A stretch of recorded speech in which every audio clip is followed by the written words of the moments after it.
Terence bergadang semalaman demi menyelesaikan tugas utama untuk kelas keperawatan di Lowry Adventist University, India. Dia berada di luar kampus, belajar di rumah seorang temannya.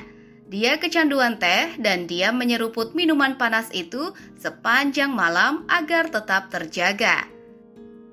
Sekitar pukul 4:30 pagi, Terence pergi ke dapur untuk mengambil secangkir teh lagi.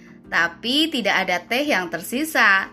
Dia bingung apa yang harus dilakukan. Dia kesulitan untuk tetap terjaga, sementara dia harus menyelesaikan tugasnya. Kemudian, dia teringat bahwa ada seorang penjual yang menjual teh panas di sebuah kios di ujung jalan.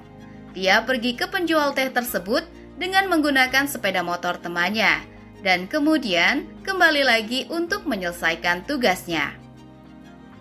Beberapa saat kemudian, Terence melaju di jalan utama dengan kecepatan 55 mil per jam atau 85 km per jam. Dia melaju dengan kecepatan hampir 2 kali lipat dari batas kecepatan 30 mil per jam atau 50 km per jam untuk sepeda motor di kota Bengaluru. Dia juga tidak mengenakan helm. Tiba-tiba, sebuah mobil berhenti di sampingnya. Mobil tersebut melaju dengan kecepatan yang sama dan dipenuhi oleh anak-anak muda yang sedang minum-minum. Anak-anak muda itu berusaha mendekatkan mobilnya ke arah Terence dan sepeda motornya. Terence berusaha menghindar. Anak-anak muda itu tertawa dan mencoba mendekat. Terence khawatir dan dia membunyikan klaksonnya. Anak-anak muda itu melemparkan kaleng bir. Terence mulai kesal dan dia meneriaki mereka. Anak-anak muda itu membalas makiannya. Sekarang Terence benar-benar lupa akan jalan. Dia marah. Kecepatannya bertambah hingga 65 mil per jam atau 100 km per jam. Dia tidak melihat apa yang ada di depannya. Ternyata itu adalah polisi tidur. Dia menabrak polisi tidur dan semuanya menjadi gelap. Hal berikutnya yang Terence tahu, dia terbangun di tempat tidur. Dia melihat ke arah jam. Jam menunjukkan pukul 8:45. Sudah waktunya masuk kelas untuk menyerahkan tugas kuliah keperawatannya.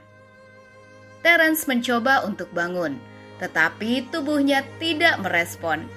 Dia mencoba memanggil teman-temannya untuk meminta bantuan. Tetapi kemudian dia menyadari bahwa dia tidak berada di kamar asramanya. Dia melihat sekelilingnya, mencoba mencari arah.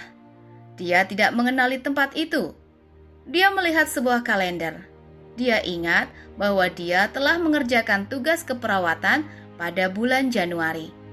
Tetapi kalender itu menunjukkan bulan Februari. Di dinding ada foto orang tua dan kakaknya, tetapi dia hanya mengenali kakaknya. Dia ada di rumah, tetapi dia tidak menyadarinya. Tiba-tiba, ibunya masuk ke dalam kamar. Melihat Terence sudah bangun, dia menangis dan memeluknya.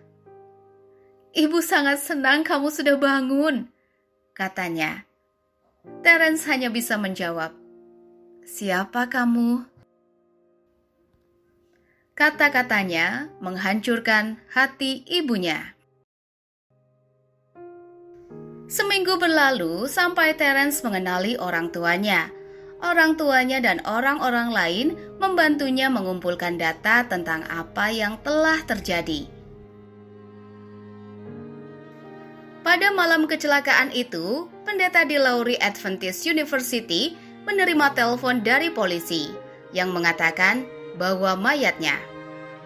Nomor telepon pendeta tersebut berada di bawah jok sepeda motor yang dipinjamnya sebagai nomor kontak darurat.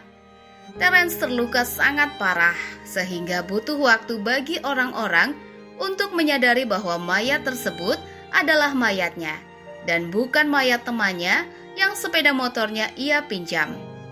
Tidak ada yang tahu apa yang terjadi dengan orang-orang yang mabuk di dalam mobil.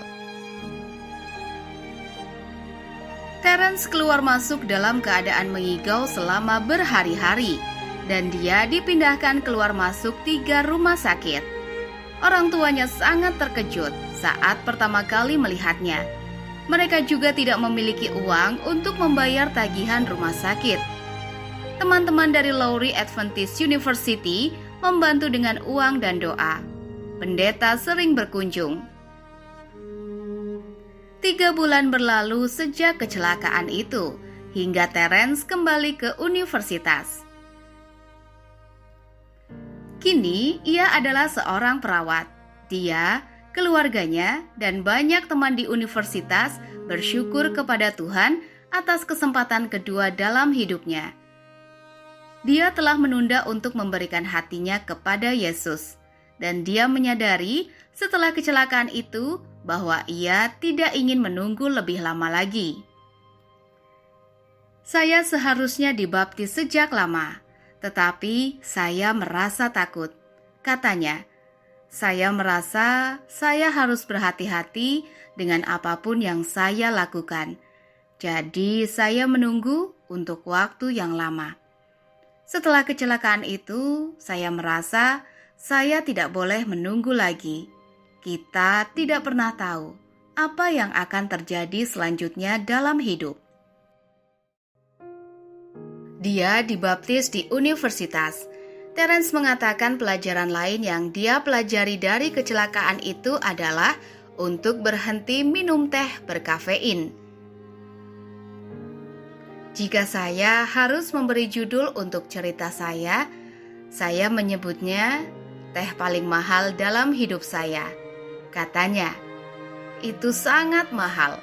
Saya harus mengorbankan banyak hal.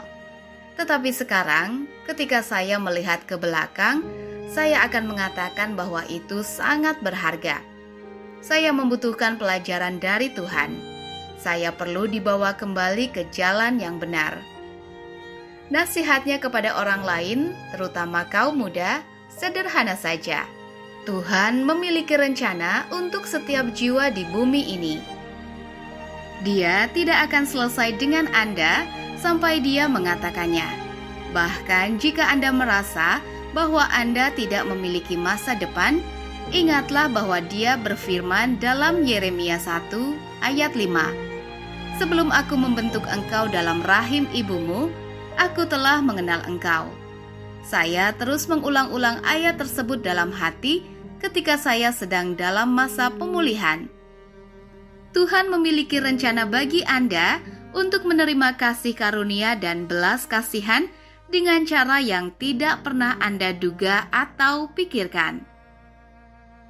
Sebagian dari persembahan Sabat ke-13 Triwulan ini akan membantu pembangunan sebuah gereja berbahasa Inggris di kampus Lowry Adventist University di Bengaluru, India. Universitas ini tidak pernah memiliki gedung gereja yang cukup besar untuk menampung para mahasiswanya selama lebih dari 100 tahun berdirinya. Terima kasih atas persembahan Anda yang murah hati pada tanggal 30 Maret.